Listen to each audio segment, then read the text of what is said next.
We got out our insurance papers, then we all went to the fire to see who the lucky one was.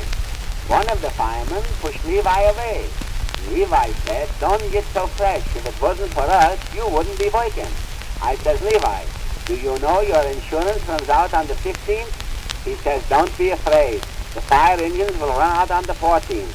Someone asked Levi if he had change of 50 cents, and he gave the fella 6 nickels and a quarter. I said, "Levi, you gave him too much change." He said, "I know it. Wait till he tries to change that quarter." The fireman pushed him again, and Levi said, "Show me an Irishman and I'll show you a fool." The fireman said, "I'm an Irishman," and Levi said, "Well, I'm a fool." Before we went to the fire, I was telling you all about my wedding. Well, when no one was looking, we sneaked away and went on our honeymoon. We went to a place called Malaria Junction. It's somewhere between life and death. When my wife woke up in the sleeping car, she said, "Oi, Abram, I dreamt last night you bought me an automobile." And I said, "You're going to ruin me with your extravagant dreams." Then I told her I had a dream. I said I dreamt I saw a magician turn a cow into a horse. She says, "That's nothing. I have often seen you make a jackass out of yourself." Well, we were away about 2 weeks. My wife, she couldn't get a job, so we came home. The first one we met when we got back was Mrs. Rosenberg.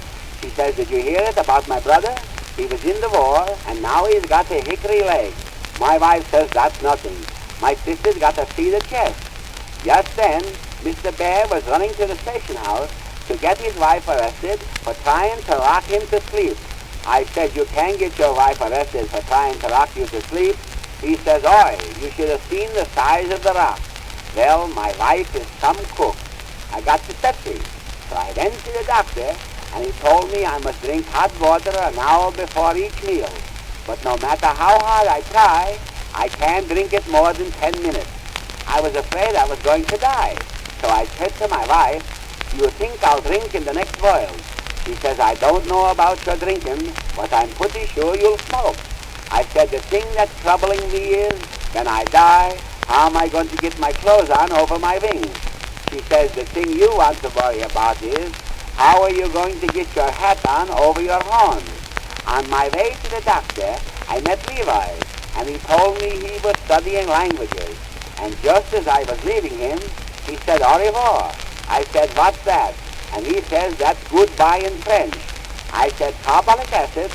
Levi said, "What's that?" I said, "That's goodbye in any language."